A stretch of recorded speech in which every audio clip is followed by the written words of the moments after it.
Bom dia, boa tarde, boa noite, pessoal. Bem-vindos a mais uma das nossas aulas do projeto Começando do Zero. Vejam, e nós estávamos trabalhando o prazo do inquérito policial, não foi isso? Então, nós vimos que, na verdade, o prazo do inquérito é, em regra, regido pelo artigo 10 do Código de Processo Penal.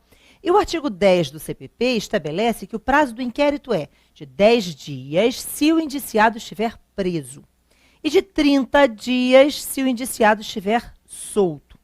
Bom, se o indiciado estiver preso, são 10 dias contados do flagrante ou 10 dias contados do momento em que se der cumprimento ao mandado de prisão preventiva. Então, se for uma hipótese de prisão preventiva, não é do momento em que o juiz decide pela prisão, é do momento em que a prisão preventiva é cumprida, do momento em que ele é efetivamente capturado, ok? Então, seriam 10 dias para a conclusão do inquérito. Depois, quando nós estivermos falando de prisão, eu vou mostrar a você que essa coisa dos 10 dias a contar do flagrante, hoje tem uma variável, porque ninguém vai poder ficar preso em flagrante por 10 dias, mas depois a gente conversa sobre isso, certo? Fato é, gente, que isso cai numa questão de prova, prazo do inquérito, 10 dias se preso, 30 dias se solto. Mas este é o prazo, novamente, regra geral. Existem prazos específicos. Então, quando o inquérito está, por exemplo, tramitando na Polícia Federal, o prazo do inquérito será de 15 dias, prorrogáveis por mais 15 fundamentadamente. Agora, a lei que organiza e estrutura a Justiça Federal, que é a 5.010 de 66, ela não traz um prazo de inquérito para solto. Então, veja, a gente vai usar o prazo genérico, que são 30 dias. Então, quando o inquérito está na Polícia Federal, quando é um inquérito de crime federal, o prazo é 15 dias, prorrogáveis por mais 15, certo? Se preso. E se solto, regra geral, 30 dias. Agora, a lei de tóxicos, que é a lei 11.343 de 2006, estabelece um outro prazo diferenciado para os inquéritos que apuram tráfico de entorpecentes. E aí não interessa, gente, pode ser um inquérito na Polícia Civil, ou um inquérito na Polícia Federal. Se o inquérito é um inquérito de tráfico de entorpecentes, o prazo é 30 dias se preso, 90 dias se solto. E a lei de tóxicos diz que este prazo poderá ser duplicado em caso de extrema necessidade. Tudo bem? Tranquilo, gente? Então, esses são os prazos de inquérito. Bom, mas Ana, olha para cá. Na hora da prova, vamos imaginar, eu estou fazendo uma prova para o TRF. Então, eu estou fazendo uma prova para a Justiça Federal. Se me perguntarem o prazo do inquérito, o que eu vou dizer? Você vai dizer o que está no Código de Processo Penal, gente. 10 dias se preso, 30 dias se solto. Para você utilizar o prazo da lei que organiza e estrutura a Justiça Federal, que é de 15 dias se preso, veja, você tem que ter na questão da prova escrito assim, olha, no caso de crimes federais, né? Ou no caso de inquéritos tramitando na Polícia Federal, aí você vai falar do prazo de lá. Da mesma forma, só se a questão disser, só que se a questão falar, no caso de um inquérito que apura tráfico de entorpecentes, aí sim você vai usar o prazo da lei de tóxicos. Mas se não for isso, é o prazo genérico que nos interessa. 10 dias se preso, 30 dias se solto. Ana, o que é exatamente um inquérito de solto? Veja só, o inquérito de solto inclui um inquérito que nunca teve ninguém preso. Por exemplo, vamos imaginar um inquérito que nem sei ainda quem é o infrator, né? Nem tem ainda fundadas suspeitas de autoria. Não existe um suspeito ainda estamos procurando um suspeito. Vale o prazo do inquérito de solto. Ah, não, existe um suspeito, ele já foi indiciado, mas ele não está preso. Então, veja, o inquérito tem o prazo de solto, né? Agora, pode até acontecer, veja, o indivíduo foi preso em flagrante, e aí o inquérito era, num primeiro momento, um inquérito de preso. Mas aí o juiz, ao analisar aquela prisão em flagrante, relaxou a prisão, ou concedeu liberdade provisória e tal. Então, gente, neste momento ele está solto, e por isso o prazo passa a ser o de solto. Tudo bem? Então, a questão é se o indivíduo está na carceragem ou se não está. Se ele está na carceragem, vale o prazo de preso. Se ele está fora da carceragem, vale o prazo de solto. Tudo bem? E aí, veja só, gente, como é que o Ministério Público exerce esse tal controle externo da atividade policial de que nós falamos na aula anterior? Na verdade, vejam, nós temos realmente que a Constituição de 88 estabelece que o Ministério Público tem, dentre as suas atribuições, a de exercer o controle externo da atividade policial. E aí nós vimos, veja só, novamente, né?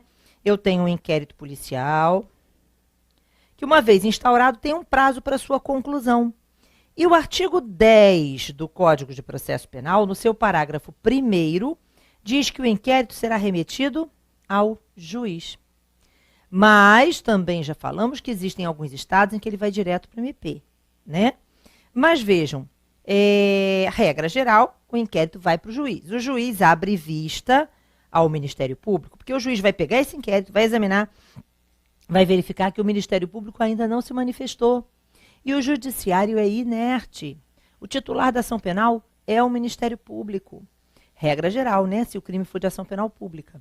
E da mesma forma, vejam, cabe ao Ministério Público exercer o controle externo da atividade policial. Então, quando o juiz, examinando esse inquérito, verifica que o MP ainda não se manifestou, só vai escrever assim, ao MP.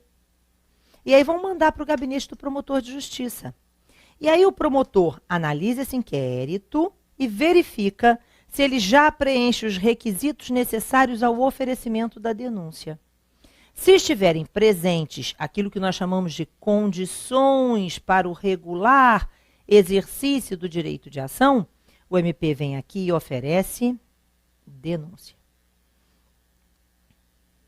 Mas, se não estiverem presentes as condições da ação, se não estiver presente a justa causa, que é algo com o que o promotor de justiça vai estar muito preocupado, certo? Se não estiver presente, então o Ministério Público, o promotor, vai examinar os autos e verificar se ainda dá para encontrar provas.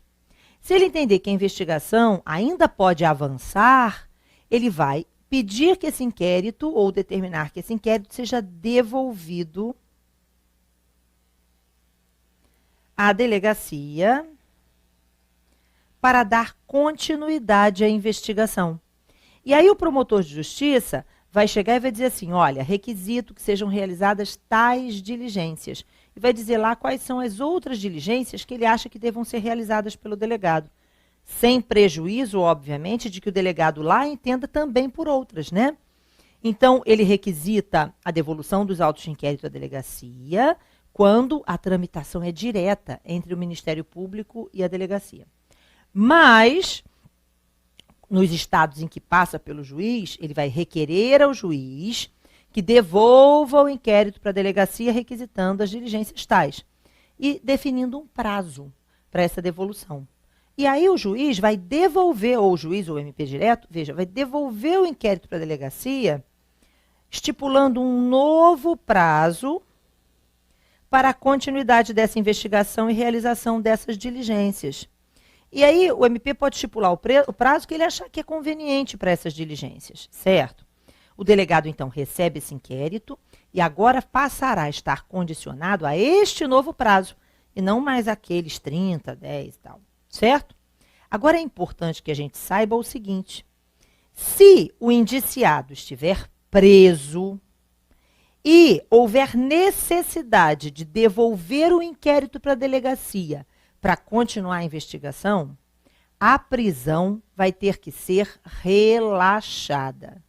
Sabe por quê, gente? Porque a prisão, ela é uma medida cautelar. E da mesma forma que acontece no processo civil, quando deferida uma medida cautelar, existe um prazo para o ajuizamento da ação principal. Então, se ao receber os autos do inquérito, o Ministério Público entende que ainda não existe prova, veja, não tem como manter a prisão. Então, ele vai devolver o inquérito para a delegacia, mas a prisão vai ter que ser relaxada pelo juiz, ok? E aí o inquérito passa a ser condicionado a esse novo prazo. E aí, no final desse novo prazo, o inquérito volta para o juiz abre vista ao MP, o MP de novo vai examinar esse inquérito e verificar, gente, se as diligências que ele requereu ou requisitou foram realizadas ou não e tudo mais. Ao fazer isso, nessas idas e vindas podem ir várias vezes. Enquanto o crime não estiver prescrito, isso pode acontecer.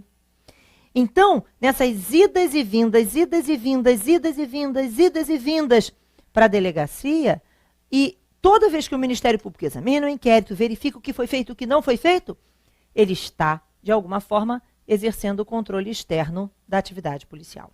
Ok? E aí, veja só. Então, como eu falei, o MP vai examinar o inquérito e vai verificar se estão presentes os elementos necessários ao oferecimento da denúncia. Se estiverem, denuncia.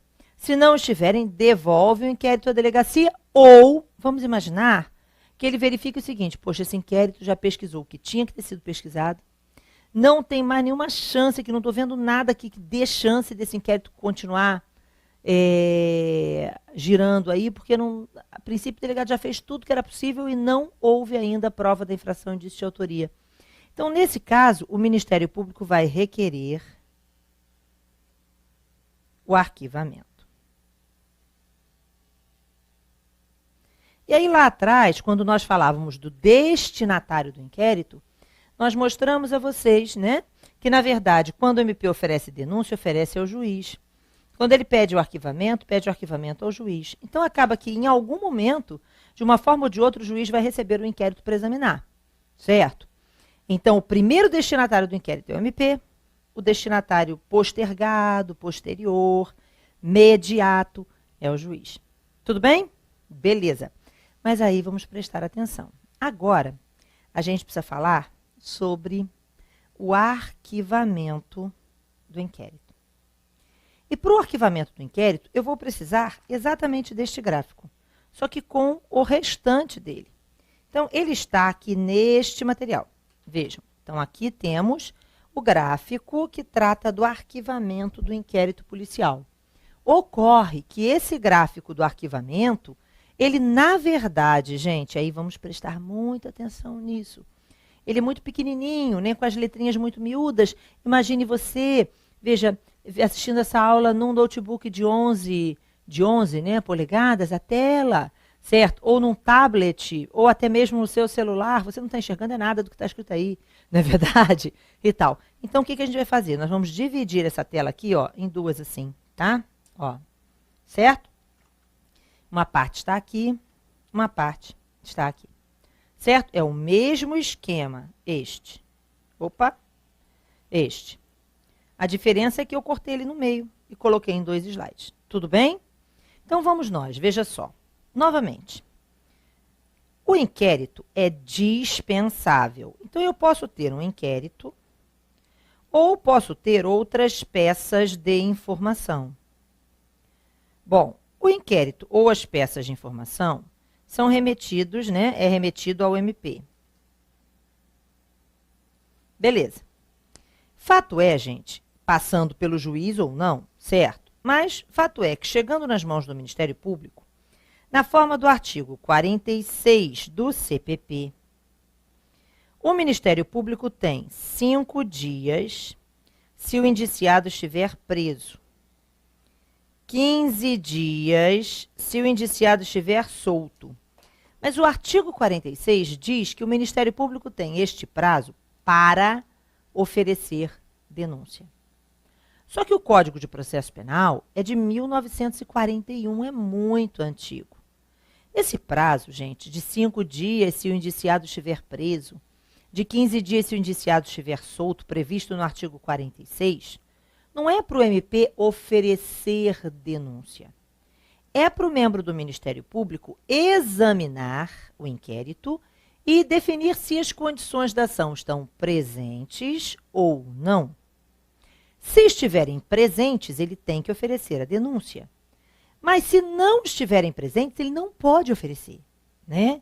Para o oferecimento da denúncia, é um requisito, é uma condição necessária a presença daquela legitimidade das partes, interesse de agir, a discussão sobre a possibilidade jurídica do pedido e a justa causa, que é o suporte probatório mínimo, ou lastro probatório mínimo, ou seja, prova da infração e indício suficiente de autoria.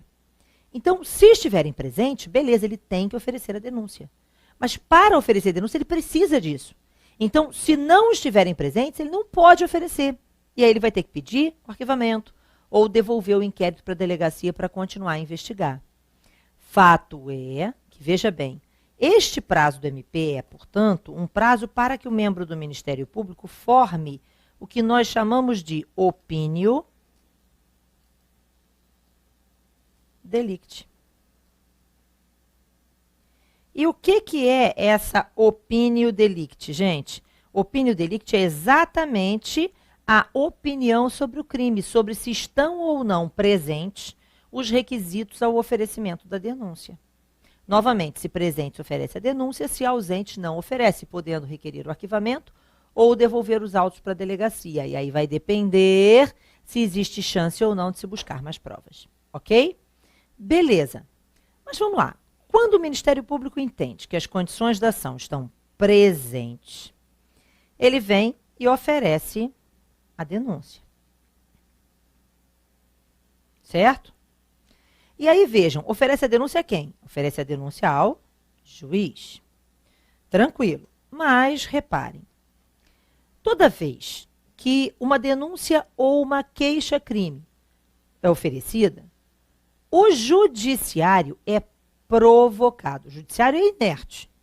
Mas, com o oferecimento da denúncia ou da queixa, ocorre a provocação do juiz para o exercício da função jurisdicional, que é a função característica própria do Poder Judiciário e de seus membros, não é isso? Então, o juiz foi provocado. E agora que ele foi provocado, ele não é mais inerte, ele está no exercício da função jurisdicional. E deverá decidir se recebe a denúncia ou se a rejeita. Tudo bem? Então, essa é a primeira hipótese. O juiz, então, ou recebe ou rejeita. E aí, vejam, quando é que o juiz vai rejeitar a denúncia ou a queixa? Nas hipóteses do artigo 395 do CPP. E quais são essas hipóteses do artigo 395 do CPP? Ele rejeita a denúncia ou a queixa quando ela for inepta. E o que significa esse negócio de inépcia? É quando a denúncia ou queixa não preenche os requisitos previstos no artigo 41 do Código de Processo Penal. Isso é uma questão que cai muito em determinadas provas, certo? Principalmente provas para tribunais, o que você tem muito cobrança do artigo 41. O artigo 41 traz os requisitos da denúncia ou queixa.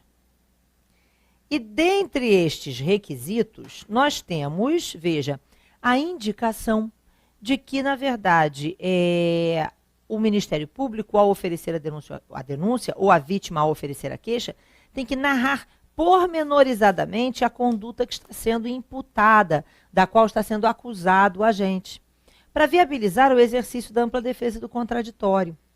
Então, o Ministério Público deve fazer uma narrativa fática do que ocorreu que permita ao indivíduo se defender.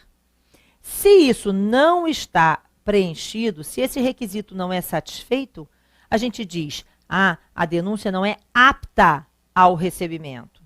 E aí o nome que a gente usa é, a denúncia que não é apta é inepta. Tudo bem? Tranquilo, gente? Então, veja bem, a denúncia preenche os requisitos legais? Beleza, vai ser recebida. Mas a denúncia não preenche esse requisito, né, da narrativa fática. Ela não permite, não viabiliza o exercício da ampla defesa do contraditório. Então, ela é inepta. E quando ela é inepta, ela é rejeitada. Tudo bem? Tranquilo? Então, veja, o artigo 395 diz, lá no Código de Processo Penal, que o juiz rejeitará a denúncia ou a queixa quando ela for inepta. Ok?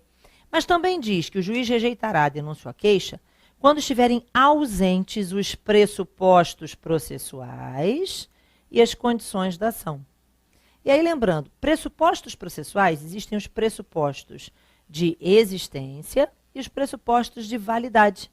Um exemplo de pressuposto processual de validade é a competência do juiz. Então, vamos imaginar que uma denúncia tenha sido oferecida perante um juiz incompetente, Se a denúncia foi oferecida perante um juiz incompetente, o juiz não pode receber essa denúncia. Ele vai rejeitar a denúncia por falta de um pressuposto processual de validade, né? Ou se a parte não tiver legitimidade processual. Enfim, então são os mesmos pressupostos da teoria geral do processo. Então, os mesmos que você vê no processo civil aplicam-se ao processo penal. Ok? Tranquilo, gente? Beleza. Finalmente, condições da ação. E aí, possibilidade jurídica do pedido, interesse de agir, legitimidade das partes e a justa causa. Tem quem defina que justa causa é, no processo penal, também uma condição da ação. E tem quem diga que não é. A possibilidade jurídica do pedido, a gente vai continuar falando que ela é condição da ação. Embora a gente saiba que com o novo Código de Processo Civil, existe uma tendência, muita gente está dizendo que a possibilidade jurídica do pedido deixou de ser uma condição da ação e não sei o quê. Mas a gente tem que amadurecer isso ainda no processo civil para que isso possa afetar o processo penal. Tudo bem? Então, diante do novo CPC, tá? Mas vejam, o que interessa aqui?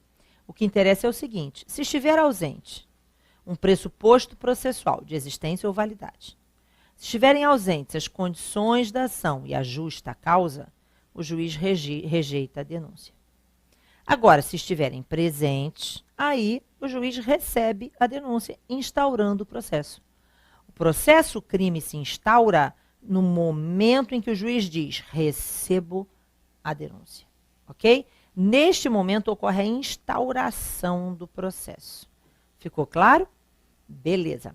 E aí, veja só. Mas essa é a hipótese do MP ter oferecido a denúncia. Vamos imaginar que num outro exemplo, um outro caso, certo? O inquérito tenha sido remetido ao Ministério Público e o membro do Ministério Público, examinando este inquérito policial, verificou que as condições da ação estão ausentes. Tudo bem que ele pode devolver o inquérito para a delegacia, mas um dia, gente, um dia vai acontecer de ou a denúncia ser oferecida, ou o MP dizer, é caso de arquivamento, porque eu já procurei tudo que era para procurar, o delegado já fez tudo que podia e não tem mais o que pesquisar. Então, um dia, essa hipótese do meio deixa de existir. E ou eu vou ter a denúncia, ou eu vou ter o arquivamento, certo? Então, isso é muito importante, porque a gente precisa entender que, no fim das contas, só duas hipóteses prevalecem, né? Então, vai chegar um momento em que, se não for caso de denúncia, o Ministério Público vai pedir o arquivamento. Beleza. Agora, quando o MP pede o arquivamento, ele, na verdade, não está provocando o juiz. Quando ele pede o arquivamento, ele está, na verdade, informando o juiz que não vai provocá-lo. Entendeu? É algo assim, olha só, eu não vou oferecer denúncia, você não vai ser provocado, não vai ter processo, certo? Então, ele requer o arquivamento ao juiz. Mas, embora o juiz tenha que se manifestar, a manifestação dele não é jurisdicional. Porque a única coisa que desperta, que provoca o exercício da função jurisdicional por parte do judiciário é a petição inicial, a denúncia ou a queixa. Então, no momento em que o MP diz requeiro o arquivamento, na verdade, o juiz até se manifesta. Mas a manifestação deste juiz, gente, é meramente administrativa.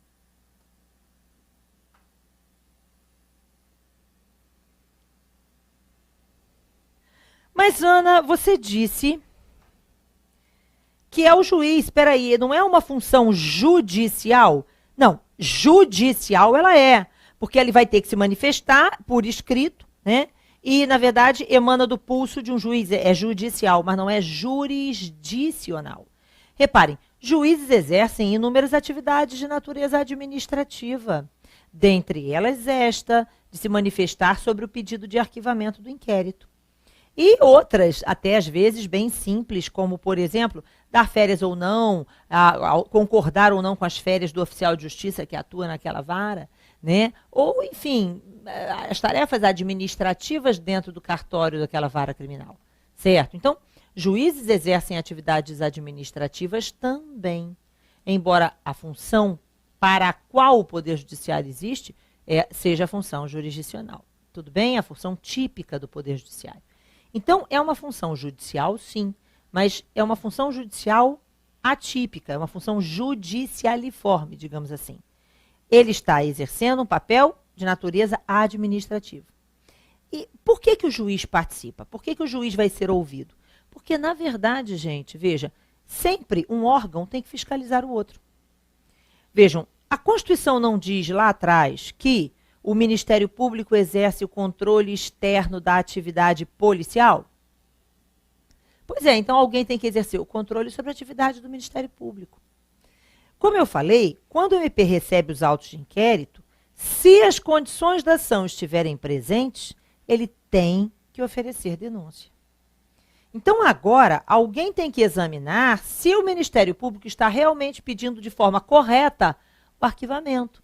Ele não ofereceu denúncia, ele pediu o arquivamento. E aí alguém tem que exercer um controle sobre essa atividade. Então, a função do juiz aqui é exatamente essa função de fiscalização. O juiz atua, neste caso, como fiscal do princípio da obrigatoriedade. Então, essa é a função do juízo. Ele atua como fiscal do juiz, nesse caso, fiscal do princípio da obrigatoriedade, que é exatamente o princípio que incide sobre a atuação do MP quando do oferecimento da denúncia. Ok? Então, veja, o juiz examina aquele inquérito, verifica se as condições da ação estão presentes ou não. Se ele entender que realmente tem razão o membro do Ministério Público ao pedir o arquivamento, porque as condições da ação estão ausentes, então ele vem aqui e escreve: arquive-se. Então o MP pediu o arquivamento ao juiz, que está exercendo uma atuação de fiscalização, ele é fiscal do princípio da obrigatoriedade, e se o juiz concordar com o pedido de arquivamento, ele vem aqui e arquiva, vai escrever assim: arquive-se. É fato, gente, que o arquivamento é um ato administrativo complexo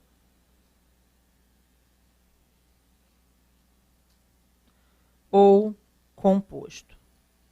Ana, peraí, como assim complexo ou composto? Tudo bem, eu já entendi que o juiz atua, e a atuação do juiz não é jurisdicional, é uma atuação administrativa, exercendo um papel de fiscalização. Tudo bem, isso eu entendi. Mas, por que é um ato administrativo complexo? Porque, na verdade, gente, quem arquiva o inquérito não é o juiz. Quem arquiva é o juiz a requerimento do Ministério Público. Um juiz não pode arquivar um inquérito sem que o Ministério Público se manifeste. Na verdade, a opinio delicti é do MP. E é o MP que vai formar a opinião sobre o crime para verificar se vai haver processo ou não, ou se deve provocar o judiciário ou não. Então, a ação só será exercida, a denúncia só será oferecida se o Ministério Público entender que as condições da ação estão presentes. Se ele entender que não estão presentes, ele vai requerer o arquivamento. O juiz fiscaliza e, se concordar com o membro do MP, arquiva.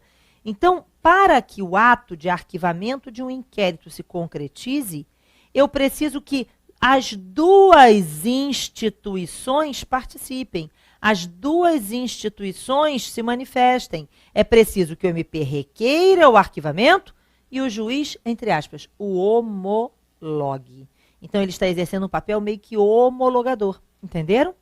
Então, é um ato administrativo, complexo ou composto, porque dele, para que ele se concretize, é precisa a participação das duas instituições, Ministério Público e Poder Judiciário. Tudo bem? Agora, reparem, se o arquivamento do inquérito é um ato administrativo, surge uma dúvida. Atos administrativos podem fazer coisa julgada? Lembram, na primeira aula nós falamos sobre o que seria coisa julgada. A coisa julgada ela, na verdade, impede um novo processo por este fato. Certo? Então, a coisa julgada é uma decisão imutável, derivada de imutabilidade. Isso pode acontecer? Vejam, o arquivamento de inquérito é imutável? Ou lá na frente, se surgir prova nova, o inquérito pode ser reaberto? A gente vê isso já já.